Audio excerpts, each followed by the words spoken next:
देखो, मैंने KGF chapter 1 देखी है, मुझे वो बहुत पसंद आई थी। मैंने केजीएफ चैप्टर 2 देखी है, भले वो मुझे केजीएफ चैप्टर 1 से ज़्यादा पसंद नहीं आई थी, but still it was good. और उसके बाद मैंने Salaar, seize fire like part 1 को भी देखा है एंड मुझे वो फ़िल्म बहुत ज़्यादा पसंद आई थी।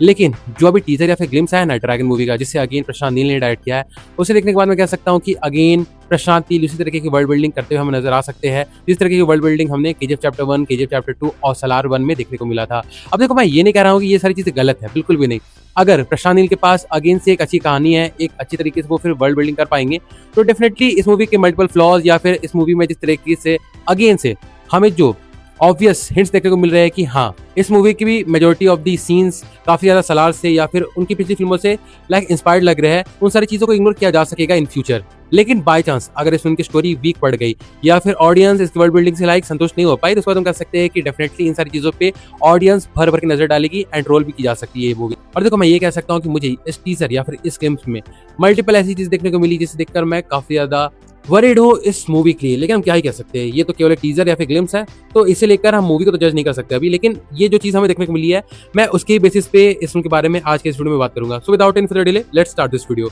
देखो, हम ये तो जानते हैं कि प्रशांत नील अपने कैरेक्टर्स को लार्जर देन लाइफ दिखाने के लिए जाने जाते हैं, जैसे केजीएफ चैप्टर 1 में रॉकी भाई, उसके बाद सलार में प्रभास का कैरेक्टर एंड अभी ड्रैगन मूवी में जूनियर एनटीआर के कैरेक्टर। लेकिन हम ये कह सकते हैं कि केजीएफ चैप्टर 1 में या फिर चैप्टर 2 में रॉकी भाई के कैरेक्टर को जिस तरीके से दिखाया गया था, वो लार्जर देन लाइफ वाली पर्सोना को अच्छी तरीके से इम्पर्सनेट कर रहा था। उसके बाद अगर सलार को देखें तो सलार में प्रभास के कैरेक्टर को एक लेवल ऊपर जाकर दिखाया गया। लेकिन यहाँ पर अगर हम देखें तो ड्रैगन मूवी में जूनियर एनटीआर के कैरेक्टर को लिटरली हॉरिफाइंग दिखाया गया है। जहाँ पर मैं एक चीज बोलना चाहूंगा कि मुझे अभी तक समझ में नहीं आया फिलहाल के लिए कि यहाँ पर जिस तरीके से रुक्मिणी वसंत अपनी डायलॉग्स को बोल रही है, जो कि लिटरली बाइबल से उठाया गया है, बाइबल का चैप्टर 1 जिसका नाम में भी क्रिएशन था, जहाँ पर उन्होंने बाइबल में जो जो लाइंस बोले गए थे उसे यहाँ पर कॉपी किया है या फिर उन लाइंस को यहाँ पर डायरेक्ट कोट किया है, जहाँ पर रुक्मिणी वसंत ये साइड डायलॉग्स बोलते हुए नजर आती है कि on the first day God created light, on the second day, on the third day, ये सारी चीजें। अब मुझे लिटरली समझ में नहीं आ रहा है कि यहाँ पर आखिर प्रशांत नील दिखाना क्या चाहते हैं, क्यों वो बाइबल से इस पैरेलल को ड्रॉ कर रहे हैं,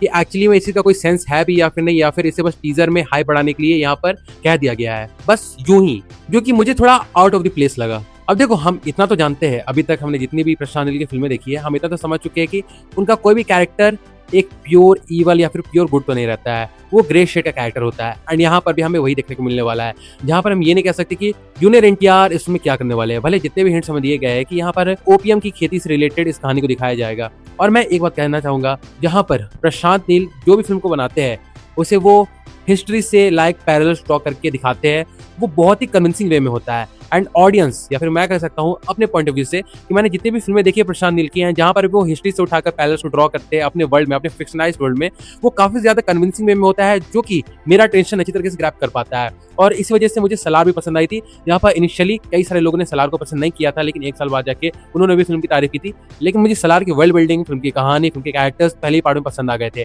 और इसी कारण से मैं ये कह सकता हूँ कि अगर उस तरीके की वर्ल्ड बिल्डिंग यहाँ पर भी करते हुए देखने को मिलेगी अगर हमें प्रशांत नील की तरफ से, तो हम कह सकते हैं कि अगेन से प्रशांत नील अपने उसी प्राइम वाले मोड में जाकर एक अच्छी फिल्म को फिर से डिलीवर कर सकते हैं। लेकिन देखो, इस चीज में एक दिक्कत भी आती है, और वो क्या है कि अगर कोई डायरेक्टर बार बार अपनी फिल्म में सिमिलर तरीके के टोन को, सिमिलर तरीके के कलर ग्रेड को यूज करता है, तो वो चीज उस डायरेक्टर की लाइक वर्सिटैलिटी को लिमिटेड कर देता है। अब भले हो सकता है कि प्रशांत नील को ऐसा ना लगता हो, उन्हें लगता हो कि ऑडियंस इस तरीके की फिल्म को पसंद कर रही है, तो वो इस तरीके की फिल्म को आगे भी बनाएंगे। लेकिन जिस तरीके से ऑडियंस किसी फिल्म को व्यू करती है, वो टोटली डिफरेंट होता है जिस तरीके से डायरेक्टर अपनी फिल्म को व्यू करता है। लाइक फॉर एग्जाम्पल, मैं आपको एक बात बताना चाहूंगा कि थॉर लव एंड थंडर जो मूवी आई थी, मतलब थॉर की जो चौथी मूवी थी, उस मूवी के रिलीज होने से पहले उस मूवी के जो डायरेक्टर थे, टाइका वाइटिटी में भी उनका नाम है, उन्होंने कहा था कि he is really impressed with the final product of that film, and उन्हें वो फिल्म बहुत ज्यादा पसंद आई है। लेकिन जब ऑडियंस के पास वो फिल्म गई तो ऑडियंस को उसने टोटली डिसअपॉइंट कर दिया, जिसके चलते जिस तरीके का बॉक्स ऑफिस कलेक्शन उस मूवी से उम्मीद किया जा रहा था, उस तरीके का कलेक्शन हमें नहीं देखने को मिला।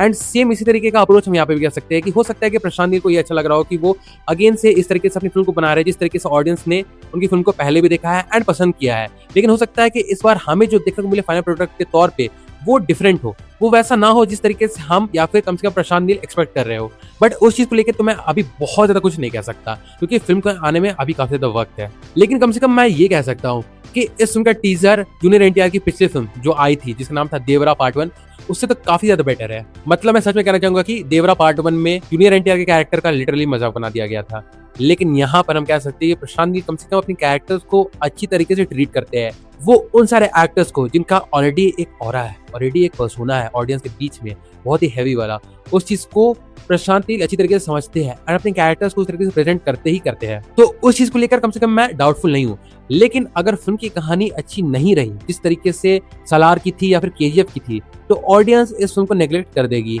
अब देखो, इसके बाद मैं एक और चीज कहना चाहूंगा कि जो मुझे थोड़ी बहुत खटक रही है, और वो ये है ना कि देखो, अगर कोई डायरेक्टर किसी फिल्म को डायरेक्ट करता है, ठीक ना, और उसके बाद वो उसके अलावा कई और मल्टीपल फिल्में बनाता है, उसकी अच्छी खासी फिल्में हिट होने लगती है, तो वो अपने हर फिल्म में एक सटल हिंट डालता है ऑडियंस के लिए, ताकि ऑडियंस समझ में आ जाए कि अच्छा, इस फिल्म को इस डायरेक्टर ने डायरेक्ट किया है। लेकिन अगर देखा जाए तो प्रशांत नील अपनी फिल्मों में सटल हिंट्स नहीं, ऑब्वियस हिंट्स डालते हैं, जिसे देखने के बाद पता चल जाता है कि हाँ, इस फिल्म को प्रशांत नील डायरेक्ट किया है। जैसे आप सलार मूवी का येलो फ्रेम देखो और उसके बाद ड्रैगन फिल्म का जो ग्लिम्स है उसका येलो फ्रेम देखो, यहाँ पर आपको कितनी ज्यादा सिमिलरिटी देखने को मिलेगी। अब हो सकता है कि मे बी ये दोनों फिल्में एक यूनिवर्स में टेक प्लेस करे, तो इसलिए ऐसे पैरेलल्स लाइक ड्रॉ किए जा रहे होंगे। लेकिन कम से कम इस बात को कंफर्म तो कर दिया जाए, उसके बाद हम माइंड मेकअप कर लेंगे कि हाँ, यहाँ पर जो सारी चीजें दिखाई जा रही है उसका एक कारण है, और वो कारण क्या है कि ये दोनों फिल्में एक ही यूनिवर्स में पड़ती है। लेकिन उस चीज को अभी तक कंफर्म नहीं किया गया है, तो उसके चलते मैं कह सकता हूँ कि मेरे पॉइंट ऑफ व्यू से कम ये चीज एक मेजर ड्रॉबैक है इस फिल्म के लिए, या फिर इस टीजर के लिए कम से कम। उसके अलावा अगर मैं बोलूँ तो हाँ, यहाँ पर फिर से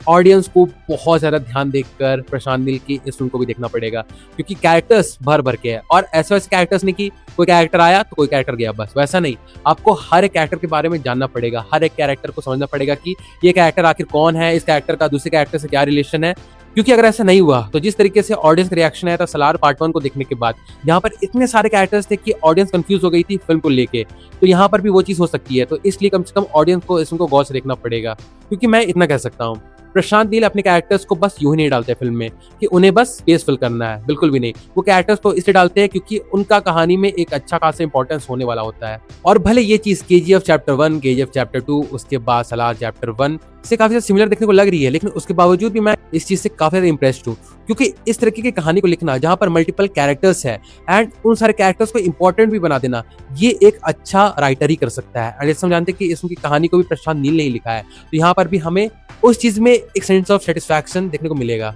जूनियर एनटीआर की लुक को जो रिवील किया गया है वो अच्छा है, वो सच में अच्छा है। उसके बाद मैं कहना चाहूंगा कि भले मैंने इस टीजर को अभी तक 2 से 3 बार देखा है, ठीक ना, लेकिन मेरा ध्यान इसे बीजीएम की तरफ अच्छा खासा गया नहीं। इसलिए मैं कह सकता हूँ कि बीजीएम को लेके अभी मैं कोई एक फेयर क्रिटिसिज्म नहीं देना चाहूंगा। और उसके बाद रुक्मिणी वसंत जिस तरीके से डायलॉग डिलीवर करती है वो अच्छा है। मतलब मैं ये कह सकता हूँ कि भले उसे बाइबल ड्रॉ किया गया है उसके पैरेलल्स को, जहां पर एक अच्छा खासा रिक्वायरमेंट चाहिए उस डायलॉग को डिलीवर करने के लिए, एंड उस चीज को यहाँ पर किया गया है। बस मेरी दिक्कत यही कुछ चीजों से है कि ये प्रशांत नील की पुरानी फिल्मों से काफी ज्यादा सिमिलर देखने को मिल रही है। बाकी उस चीज को इजिली अवॉइड किया जा सकता है। और मैं बहुत ज्यादा हार्श नहीं होना चाहूंगा, भले हम जानते हैं कि फिल्म के स्टार्टिंग में जो कई सारे सीन्स हम देखने को मिले हैं वो एआई जनरेटेड है, ठीक ना, लेकिन उसके जरिए बस एक कहानी को बताया गया है, और मैं ये नहीं कह सकता हूँ कि उन सारे सीन्स को फिल्म में भी रखा जाएगा, तो उस चीज को भी लेकर मैं कोई हार्श क्रिटिसिज्म नहीं देना चाहूंगा। सो ओवरऑल बोलूं तो हम कह सकते हैं कि हाँ, एक टीजर या फिर एक ग्लिम्स का जो काम होता है ऑडियंस का अटेंशन ग्रैब करने का, उस चीज को करने में ये टीजर सफल हुई है। भले मैं थोड़ा बहुत डिसअपॉइंटेड हूँ इस टीजर से, लेकिन वो चीज में भी आगे क्लियर हो जाए जब इसका ट्रेलर आए या फिर जब ये फिल्म खुद आ जाए।